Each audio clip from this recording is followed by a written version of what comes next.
Hello à tous et à toutes, vous écoutez la 4e émission de l'Air du Son, une émission un peu particulière. Je suis seule dans le studio aujourd'hui, mon invité n'est pas là, enfin je veux dire pas physiquement à côté de moi.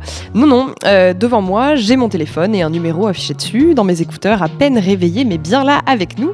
Mon invité, cet invité répond en France mais a les pieds bien posés au Canada. Il s'agit de Xavier Kronström-Richard, le responsable de l'innovation numérique de Radio-Canada. Bonjour Xavier. Bonjour Andréane. Ça va ? Tu nous entends bien ? Oui, très bien, très bien. Alors pourquoi est-ce qu'on est allé chercher notre invité aussi loin dans le monde, me direz-vous ? Eh bien parce qu'aujourd'hui on va parler de podcasts, bien sûr, d'audio parlé, bien sûr, mais de tout ça dans le grand monde de la francophonie. Et oui, dans l'Air du Son, on s'est dit que c'était le moment d'arrêter de se regarder le lobe d'oreille. Prenons micro et casque et allons écouter ce que font nos voisins et nos frères et sœurs de langue. Allons même jusqu'à nous demander si le podcast est une aubaine pour la création francophone. Maintenant qu'on peut tout écouter, que l'audio n'est plus lié en son âme et conscience à un territoire, qu'est-ce qui se passe autour de nous ? En fin d'émission, Salomé Kiner nous régalera une fois de plus d'une de ses chroniques. Et cette fois, francophonie oblige, c'est un écrivain canadien que Salomé va nous présenter, Dany Laferrière. Et bien c'est parti, c'est l'Air du Son.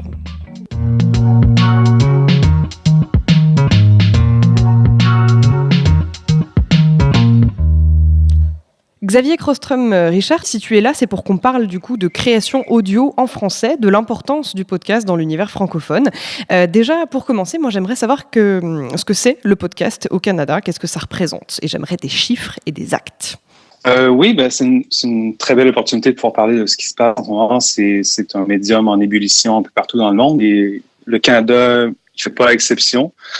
Le podcast ou le balado au Canada, il y a à peu près 3 phases importantes. La première était dans les années 2000. C'est une phase donc d'apprivoisement. On était plutôt en train d'essayer de comprendre comment fonctionne la distribution, comment fonctionnent les abonnements. On a expérimenté donc comme ça. Les premiers pionniers ont expérimenté sur les formats qui étaient surtout des tables rondes. Et s'en est suivi une phase autour des années 2010, que j'appelle une phase d'expérimentation passive.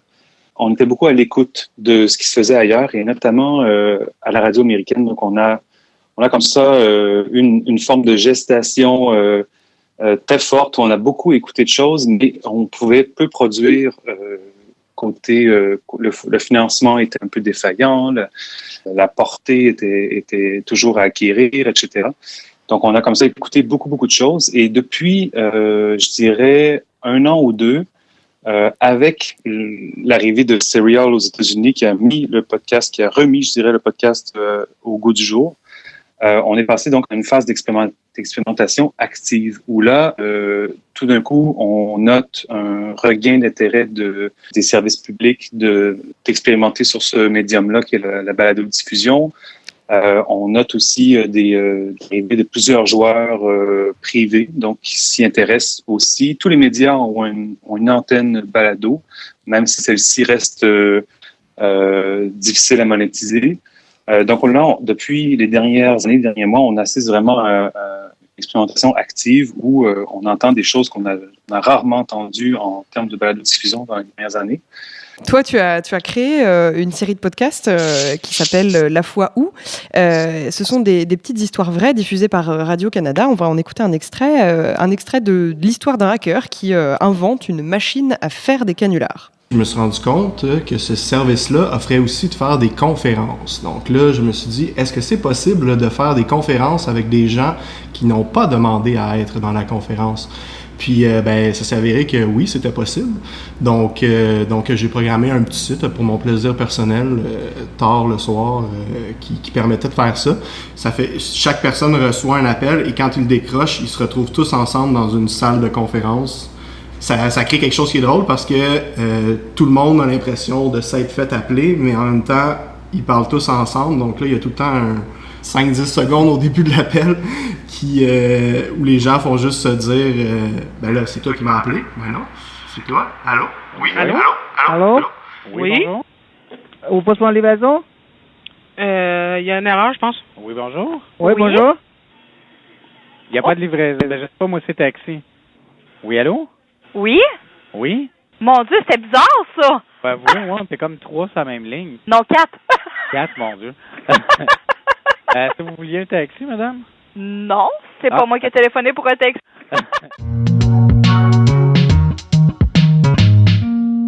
Alors, est-ce que tu peux me commenter un petit peu l'extrait qu'on vient d'entendre? Ça vient d'où? Avec qui?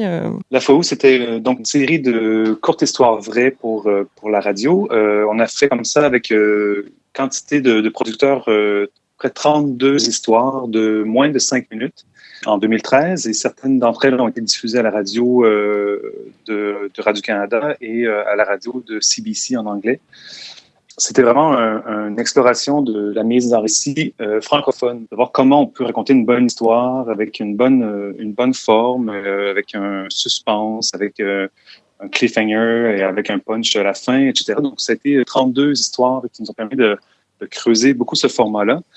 Et c'était aussi une façon d'explorer un peu à l'Arte Radio en France les courts formats, c'est-à-dire, pour nous, c'est un peu le court format, c'est une porte d'entrée des auditeurs de la radio traditionnelle vers le numérique. Donc, c'est une façon de faire un tremplin, donc en écoutant une courte histoire, d'amadouer un peu les nouvelles plateformes, d'amadouer les nouvelles façons de consommer l'audio, donc y compris iTunes, y compris SoundCloud, y compris toutes les plateformes de diffusion radio. Et alors, en ce qui concerne les chiffres, moi, j'ai demandé à Florent Latrive, le directeur des nouveaux médias de France Culture, de me donner des chiffres d'écoute et de téléchargement vers l'étranger. Il m'a confié que, selon les chiffres d'avril 2017, en tout, 29% des podcasts de la station ont été téléchargés hors de France. Donc, pour lui, ça signifie évidemment qu'un espace francophone est en train de se créer. Toi, Xavier, tu as une idée des chiffres d'écoute à l'étranger et du nombre de téléchargements à Radio-Canada? Ça serait difficile à dire, mais on sait qu'il y a un chiffre intéressant, relativement important. Pour nous, c'est certainement une opportunité à Radio-Canada comme ailleurs en termes de diffusion, puisqu'on fait balado-diffusion, donc des formats qui ont toujours des marchés à acquérir, toujours des oreilles à aller chercher. Nécessairement, le marché francophone est très intéressant. Et est-ce que tu penses que à la fin, on va aller on est en train, d'aller vers une radio un peu déterritorialisée? C'est sûr que le numérique apporte beaucoup de choses, donc nécessairement la distribution, la diffusion se passe partout sur la planète. Il restera toujours des barrières nationales pour l'audio. Par exemple, nous, je sais qu'au Canada, il y a des formats qu'on écoute de la France, que ce soit des productions de Radio France nécessairement, mais aussi quelques balados-diffusions indépendantes. Donc, par exemple, la production de Riviera-Ferraille, de Qualité, de Binge.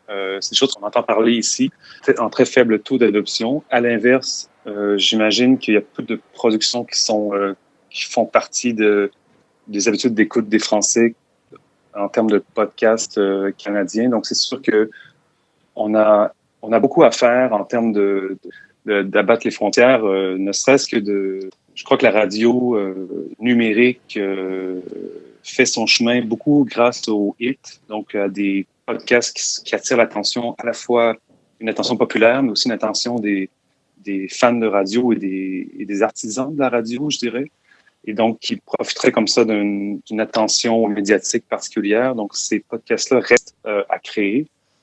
Au Canada, par exemple, on n'a pas eu ce hit-là. En France, je dirais que ça reste relativement confidentiel. Donc, il reste beaucoup de chemin à faire pour que ces marchés se rejoignent là d'une certaine façon et qu'on puisse, à la faveur d'une bonne histoire, profiter d'une écoute internationale. Et du coup, donc, abattre les frontières. Donc, j'ai rencontré Laurent Frisch, qui est le directeur du numérique à Radio France. Lui, il pense pas que c'est vraiment la fin totale des frontières de l'audio.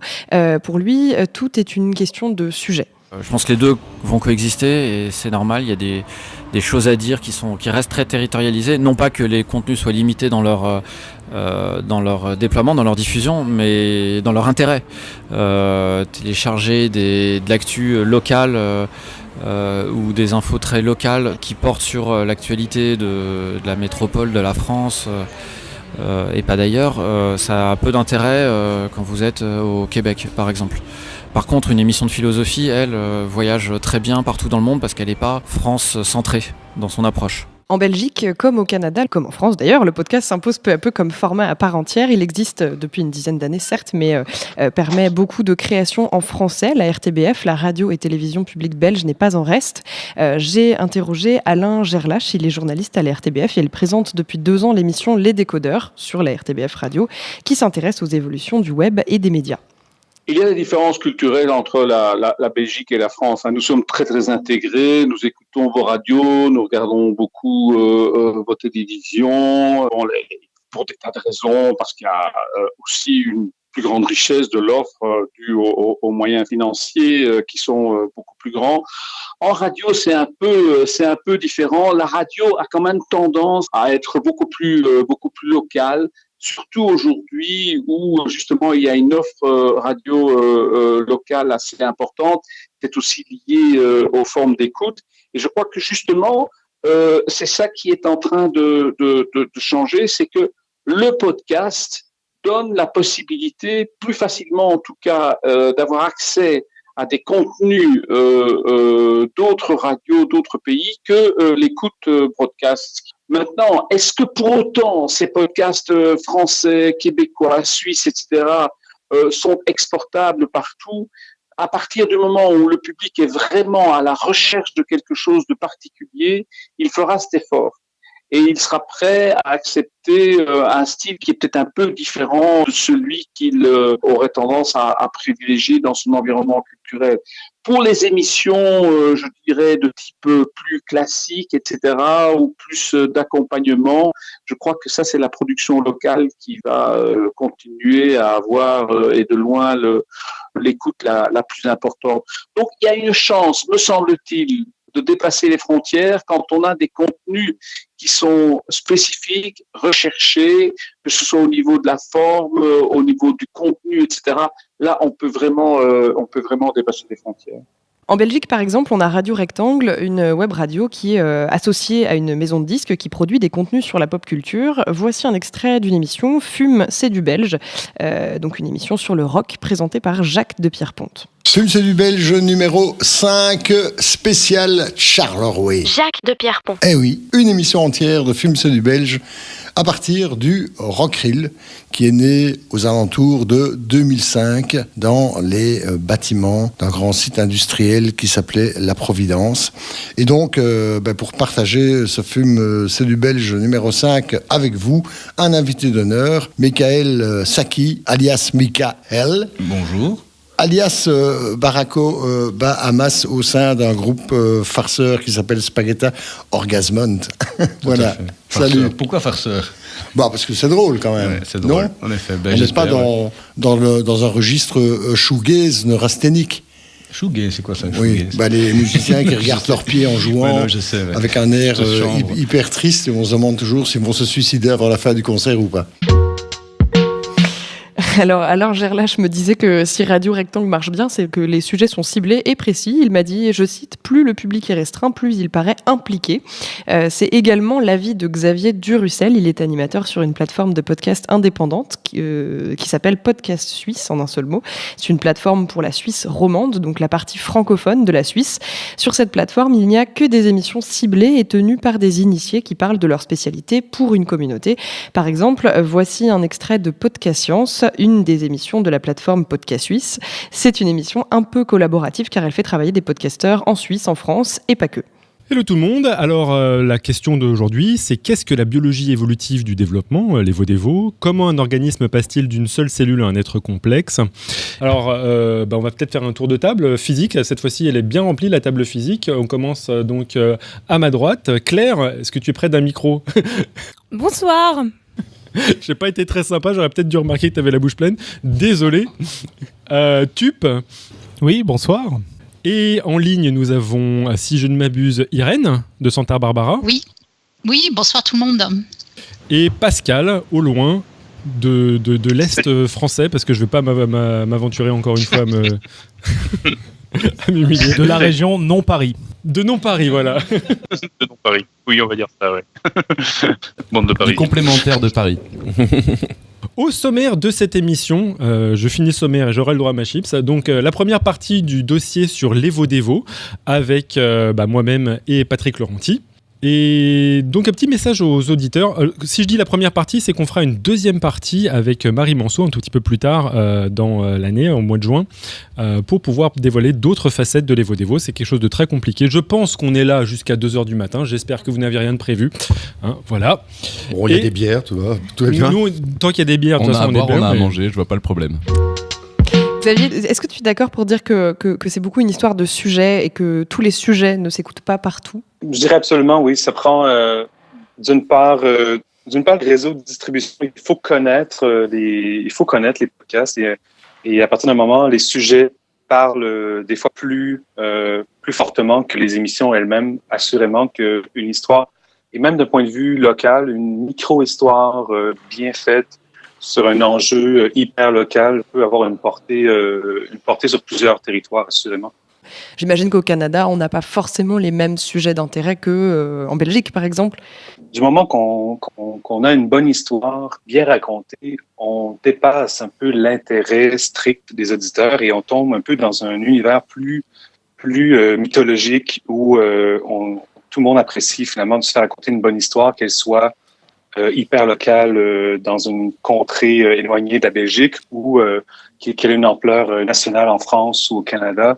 Ce sont les bonnes histoires qui voyagent le plus. C'est un peu l'avis de Philippe Lamarre, le directeur d'Urbania, un webzine canadien qui fait notamment des podcasts et qui s'intéresse aux humains et aux histoires, justement. C'est lui qui le dit. L'idée de faire du podcast, pour lui, elle ne sort pas de nulle part. C'est de pouvoir raconter des sujets qui ne s'illustrent pas. Dans notre cas, par exemple, quand on fait un projet multiplateforme, vraiment les histoires qui se retrouvent en podcast, c'est les histoires qui sont les plus difficiles à illustrer avec de l'image. Parce qu'Urbania est fondamentalement un média très visuel, mais on a vraiment découvert que le podcast pouvait évoquer énormément.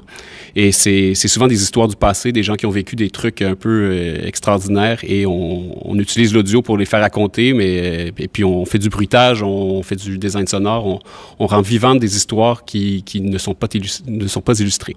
On a un petit défi, les francophones. Les anglophones ont très bien su communiquer entre eux, créer un pont à travers la langue. Pour eux, la langue anglaise, c'est une façon de créer des ponts. Pour nous, les francophones, dès qu'on a un accent, on dirait que ça devient un frein. Je pense il faut se botter le derrière pour apprendre justement à se familiariser avec les accents, à apprendre à comprendre des gens qui ne parlent pas comme nous. Mais je pense que c'est une magnifique opportunité, surtout pour l'intimité que procure le podcast. Je pense que c'est des histoires qui relèvent de l'intime. Il y a vraiment une proximité avec le sujet. Puis je pense que c'est une façon de découvrir des peuples avec qui on a en commun une langue. Mais c'est un défi pour les francophones, je pense. Une réaction, Xavier, par rapport à ce qui vient de se dire? Ce que j'entends de la bouche de Philippe Lamarre, pour moi, c'est très, très proche de ce qu'on voit déjà, je dirais, dans les autres formats, par exemple les formats télé ou de cinéma, c'est-à-dire, on sait très bien que l'accent québécois, une fois qu'il est exporté en Europe, on va retrouver comme ça des sous-titres pour mieux comprendre l'accent, ou alors on va complètement, on va réengager les comédiens, on va réinterpréter les textes. C'est une véritable embûche. Par contre, on peut voir à terme, un peu comme il se passe en télévision, c'est-à-dire si on développe des réseaux et des façons de mieux comprendre et de mieux promouvoir les particularités des accents. Et tu sais qu'il y en a des accents francophones, ne serait-ce que dans leur particularité culturelle, dans leur façon de raconter les histoires.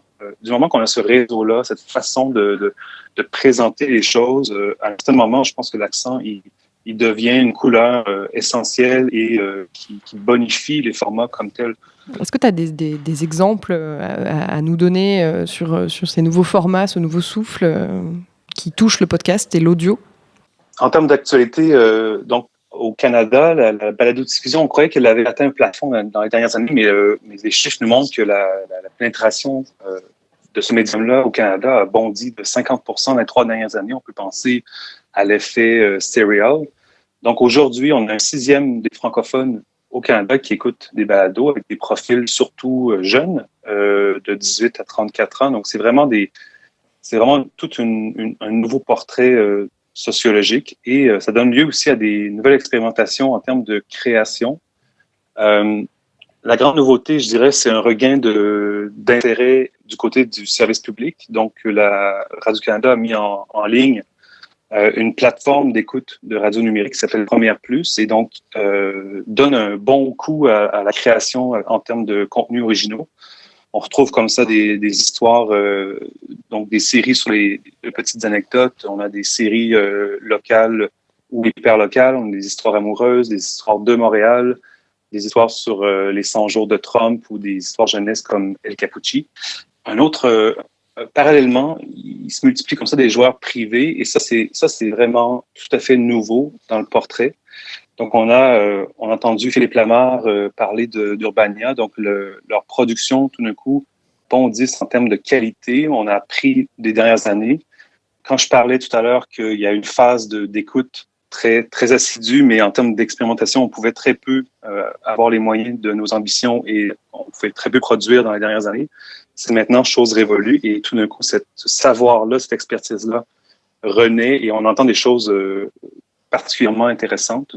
Et on voit comme ça des producteurs aussi essayer de courtiser des grandes compagnies de chasse et pêche, par exemple, pour tranquillement essayer d'introduire des formats de balado qui pourraient intéresser les chasseurs et les pêcheurs. Donc, c'est tous des nouveaux formats qu'on n'avait jamais entendus au Canada. Comme dernière caractéristique importante, je dirais, des dernières années, c'est l'arrivée de réalisateurs et de scénaristes de la télévision à la radio. Donc là, on a entendu des choses dans la dernière année, je pense particulièrement à une production de Télé-Québec qui s'appelle Théo Youssef. Donc là, on a en 8 épisodes le carnet de bord de la production d'un documentaire sur un Québécois d'origine syrienne qui repart combattre Daesh et dont on perd la trace. Donc, il y a une enquête sur qui est-il, d'où vient-il et où est-il. Et en 8 épisodes, on a vraiment une construction scénaristique de type cinéma, de type télévision, c'est-à-dire il y a une façon d'apprivoiser les personnages, une façon d'apprivoiser le suspense, de créer de l'attente, donc toute une façon de scénariser qui rajoute comme ça des items de capte l'attention en termes de balado-diffusion. Bah écoute, ça tombe bien que tu en parles parce qu'on a un extrait sous le coude, donc on va écouter.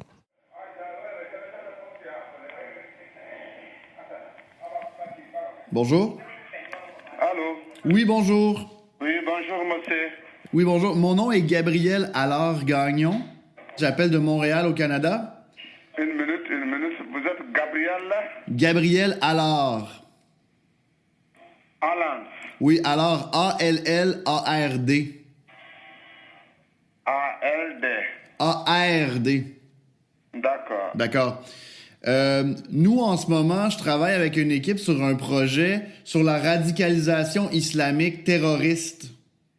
Je me souviens pas exactement du moment où Mathieu, qui est le producteur, me parlait du projet, mais il m'a dit, il y a un type qui s'appelle Raed Hamoud qui est allé au secondaire avec un type qui est parti faire le djihad en Syrie. Je t'en parle, j'ai des frissons juste de le dire, tu sais. T'as un potentiel narratif incroyable. T'as un départ, t'as une famille qui reste derrière, t'as des enjeux culturels. J'étais extrêmement excité sur ce type d'histoire. T'es où, Youssef? T'es où? Youssef. Viens, Youssef. 3 jeunes Québécois, 3 jeunes musulmans de la région de Sherbrooke qui sont comme disparus dans la brume. Alors ça, c'est le tout début du tout premier épisode de donc la série de podcasts de Théo Youssef. C'est sorti en février 2017. Alors cette série de podcasts, c'est un peu en fait le making-of du documentaire Le Journal de bord. J'ai interviewé Cédric Chabuel, qui est le co-réalisateur de ce journal. C'est un Français qui vit au Canada. On l'écoute. Eux avaient commencé et pratiquement terminé le film quand ils m'ont contacté, parce qu'en cours de route, ils se sont rendus compte, le réalisateur, Gabriel Allard-Gagnon, s'est rendu compte qu'il y avait beaucoup de choses qu'il n'avait pas à la caméra et qu'il ne pourrait pas accéder à la caméra, et que tout le travail de recherche, tout le travail de réflexion, toutes les rencontres qu'ils ont fait dans le processus du film avaient aussi leur intérêt. Lui, à ce moment-là, écoutait des podcasts, mais n'en avait jamais fait, et il écoutait beaucoup de podcasts américains.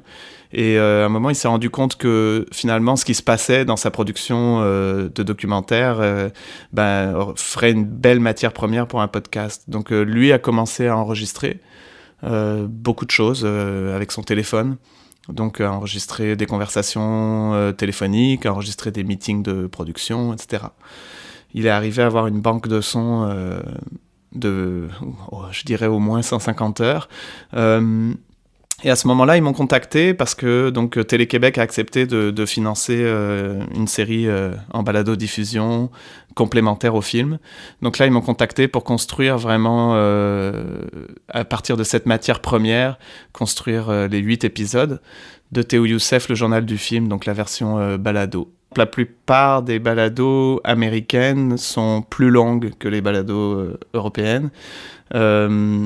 Et souvent, il y a beaucoup moins de recherche au niveau du son, en fait. Il y a beaucoup moins d'exploration au niveau du langage sonore. Et par contre, il y a beaucoup plus de travail en termes de scénarisation, en termes de... un peu plus, je pense, les leçons qui sont tirées du cinéma aussi, hollywoodien, quoi. De créer des tensions, de créer des punchs, de garder une courbe narrative qui est toujours construite pour te garder en haleine. Ce qu'on a beaucoup moins, nous, en France, parce qu'en France, on va souvent vers des formats plus courts. On allait aussi moins vers des séries. Par exemple, Arte Radio a mis très longtemps avant de faire des séries, en fait. Peut-être un peu moins ce sens du punch, parce qu'on a un peu moins le sens du spectacle. Puis peut-être même on est méfiant par rapport à ça. Donc peut-être, je pense qu'il y aura plus de gens en France, peut-être, à trouver que la série Théo Youssef, peut-être on a trop utilisé des côtés spectaculaires sur un sujet qui est en fait délicat, très humain et très réel, très grave. Je lui ai demandé donc à Cédric Chabuel, je lui ai demandé s'il avait un exemple concret de cette différence d'école. Le truc le plus parlant, en fait, et le plus général qui traverse tous les épisodes, c'est que la première fois que je les ai rencontrés, Gabriel, donc le réalisateur du film, et Mathieu Paiement, qui était le producteur du film, et Sophie, qui était la scénariste du film, la première fois que je les ai rencontrés pour parler du projet de podcast, ils m'ont tout raconté en vrac. Ils m'ont balancé plein d'histoires qui leur est arrivé pendant la production, plein de rencontres... toutes les entrevues qu'ils n'ont pas pu mettre dans le film mais qu'on pourrait utiliser pour le podcast, tout ce qu'on pourrait apporter comme plus-value au podcast. Puis la grosse référence, c'était The Startup, qui est un podcast américain qui suit finalement un homme qui est en train de monter son entreprise. Et Gabriel me disait, c'est la plus belle valeur qu'on peut ajouter à notre production, ce serait de tout raconter avec la même transparence, puis avec la même... tout raconter, quoi, sans filtre, etc.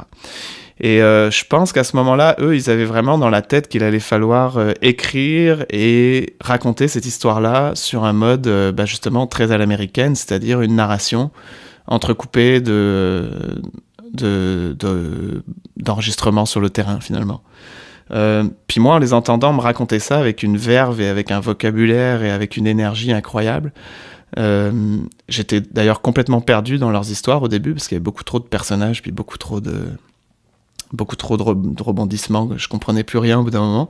Mais en tout cas, je me suis dit, non, au contraire, on va pas écrire, on va faire, je vais vous interviewer, puis on va enregistrer, vous allez me les raconter, ces histoires-là, puis ça va être beaucoup plus vivant, puis ça va être beaucoup plus dans vos mots et dans votre personnalité.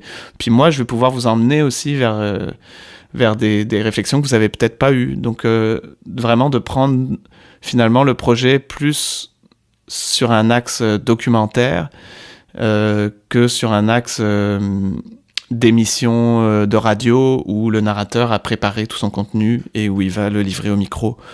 Et donc ça, c'était, je pense, déjà une première rencontre entre nos deux façons de procéder, quoi. Parce que je pense que dans leur tête, typiquement, on aurait été plus vers un format qui aurait ressemblé à Serial, donc avec une narration très écrite et construite et entrecoupée d'enregistrements. Ça te parle un peu cette différence, Xavier ?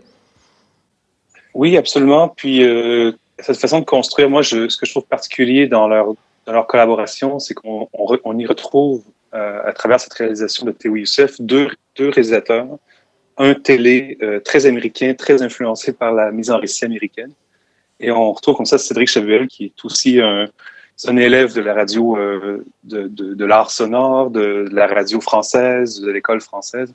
Et à eux deux, ils ont mis en récit un format qui complète, qui est vraiment original, parce qu'on a vraiment les deux approches, les deux écoles réunies dans un seul podcast, et c'est assez extraordinaire.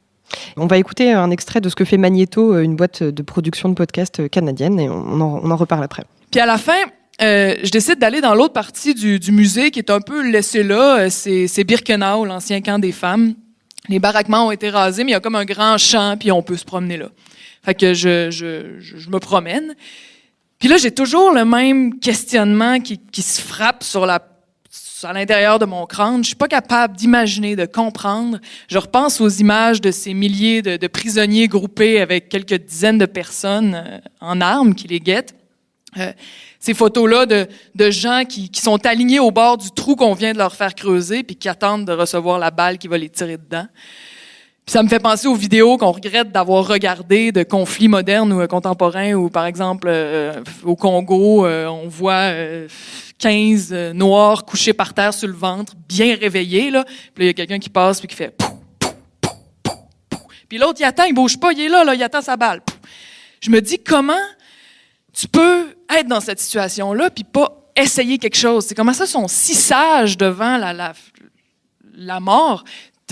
T'as tellement rien à perdre. Je veux dire, je me dis, moi, si j'étais eux, je me lèverais et je partirais à courir, même si j'ai 0,1% de chance de réussir à me sauver. Au moins, j'ai 0,1% de chance. Ou si j'ai aucun espoir puis que je sais que ça sert à rien, au moins, je sais pas, crache en face de ton bourreau, donne-lui un coup de genou d'un couille ou bien débat-toi comme un diable pour qu'il comprenne c'est quoi enlever la vie à un humain, tu sais, que ça le traumatise, qu'il s'en souvienne, n'importe quoi, mais pas ça. Elle est en direct, elle est devant un public. C'est très américain, cette façon de faire. On a ça qui se fait un peu en France avec notamment des live magazines où les journalistes se mettent en scène pour raconter leur travail, leurs reportages et les faire vivre. Comment on analyse ce format et le fait qu'il soit fait en français aussi? Ce que Magnéto fait en ce moment, c'est beaucoup de promouvoir la balado-diffusion comme véhicule culturel. Donc, c'est un collectif qui fait beaucoup en ce moment pour parler de balado-diffusion, pour en produire, pour répandre la bonne nouvelle.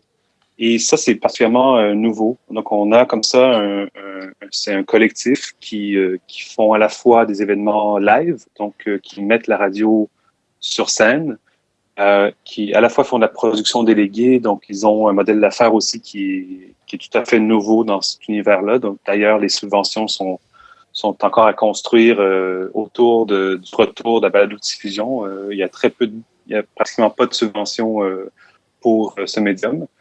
Donc, eux travaillent beaucoup le terrain pour faire connaître la balado-diffusion, pour montrer l'intérêt que en termes de diffusion culturelle que la balado peut avoir. Et ils ont aussi des productions originales. Une série comme Périphérie se rapproche de ce que pourrait faire Slate avec Transfert. Ils ont aussi des séries plus ponctuelles ou plus événementielles à l'Arte Radio ou d'un autre côté des longues entrevues avec des acteurs de la vie culturelle. Ils ont pris la place à prendre en termes d'énergie, en termes de jeunesse, là où la balado-diffusion avait un certain essoufflement, c'est-à-dire l'univers de l'espace public. Est-ce que, du coup, pour toi, ce développement d'un espace francophone, d'un espace audio francophone, c'est vraiment possible? C'est quelque chose qu'on peut imaginer et qui peut être concret?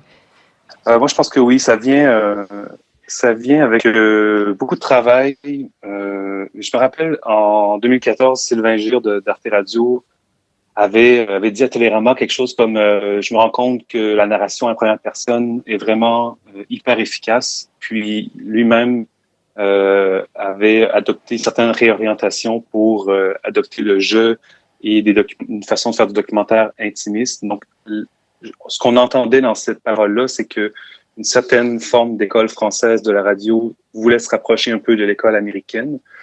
Au Canada, on est au cœur de ces deux écoles-là et tranquillement, en ce moment même, il y a une ébullition qui fait qu'on expérimente puis on est en train de mettre les bases de notre propre façon de faire.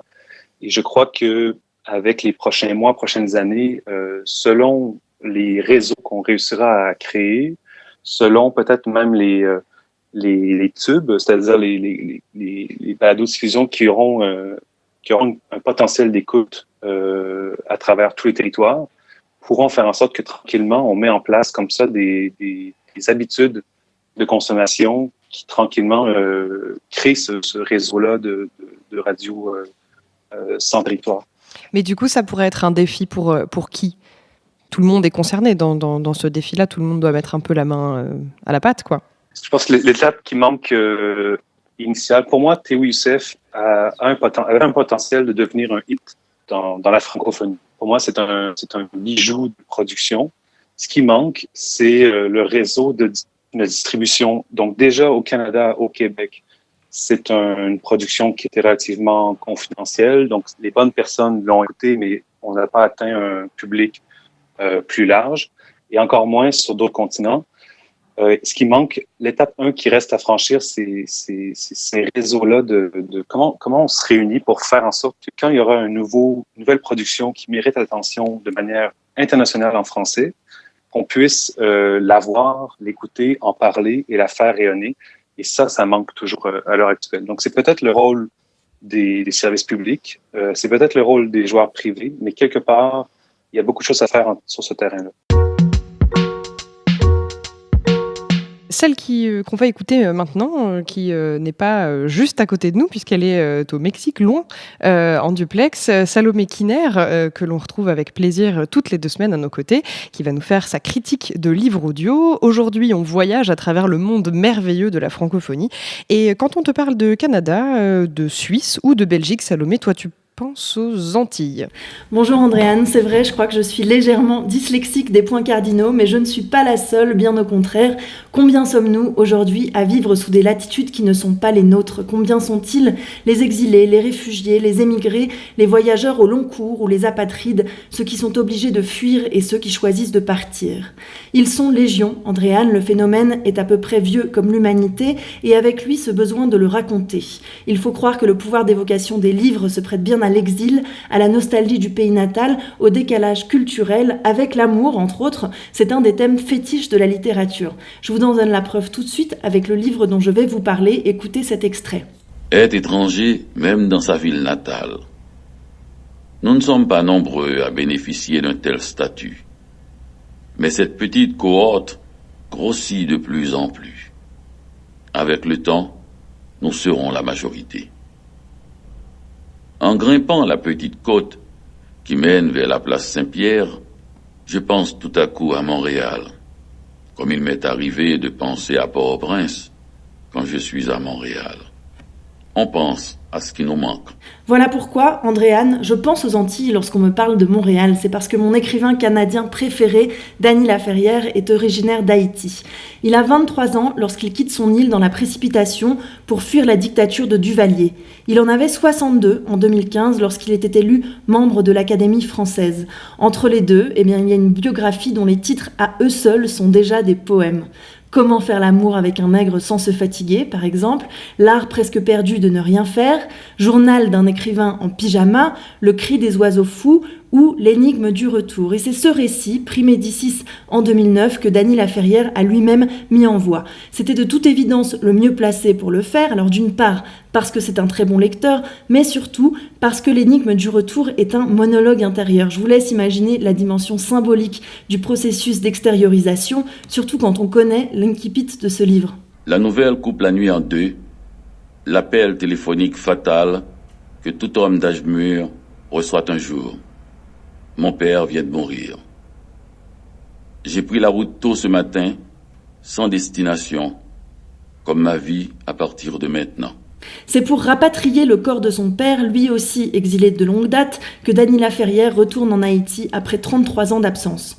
Le décalage est immense entre les congères blanches des routes québécoises et la chaudière des rues de Port-au-Prince, entre l'Amérique protestante et la magie vaudou de la perle des Antilles.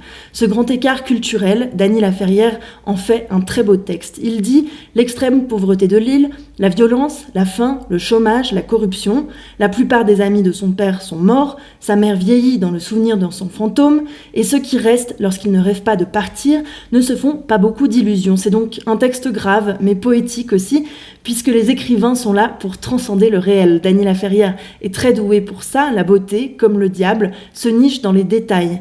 L'odeur du café de sa grand-mère, par exemple, la courbe rieuse d'une femme, la musique d'un accent créole ou les ruses de la résilience, Dany Laferrière capture tout. Pour apprécier l'énigme du retour, il n'y a qu'à faire comme lui. Installez-vous dans la baignoire, c'est son lieu de prédilection, et laissez-vous trimballer d'un monde à l'autre. Bien, mais du coup, si on veut se faire trimballer encore un peu, tu as d'autres petits conseils à nous filer pour la route ? Au risque de paraître monomaniaque, Andréane, je vais vous conseiller le très bel entretien de Dany Laferrière avec Jean Lucas, tout simplement parce qu'une fois qu'on a découvert l'énigme du retour, on a envie d'en savoir plus sur le parcours de cet auteur. Et pour finir, toujours dans la veine québécoise, je suis très heureuse de vous annoncer qu'il existe une version audio du chef-d'œuvre explosif de Nelly Arcan. La romancière a malheureusement disparu en 2009. Il nous reste à lire, relire ou écouter, en l'occurrence, son plus beau livre. C'est le cri de révolte d'une jeune prostituée. Ça s'appelle Putain et c'est indispensable. Merci beaucoup Salomé, on se revoit dans 2 semaines. Et bien maintenant, il est indispensable de vous dire que non seulement Salomé s'en va, mais en plus c'est la fin de la 4e émission de l'Air du Son. Merci beaucoup Xavier Kronström-Richard. Merci beaucoup de l'invitation. Je rappelle, tu es le coordinateur de l'innovation numérique à Radio-Canada. Merci de ton passage dans l'Air du Son. Une petite actu à nous donner comme ça, en passant, avant de partir ? Oui, suivez ce qui se passe du côté de Première Plus à Radio-Canada et du côté des productions privées. Et une petite note technologique, cette fois-ci, il y a Apple qui lance donc un nouveau service pour mesurer les podcasts. Ça sera surveillé pour mieux connaître ses auditeurs. Eh bien, on va surveiller ça. Avant qu'on se quitte, n'oubliez pas de commenter, d'aimer et d'étoiler ce podcast. C'est important si effectivement vous l'aimez. On s'appelle l'Air du Son sur tous les réseaux sociaux, mais également sur toutes les plateformes de podcast. On est sur Audible, sur iTunes, sur Deezer, sur SoundCloud. Tout ça, on est partout en fait. L'Air du Son est une émission coproduite par Audible et Binge Audio, audible.fr. La 5e émission, c'est dans 15 jours. On parlera de conversations informelles et de relations au public. Un vrai bonheur. Allez, à la prochaine. Merci.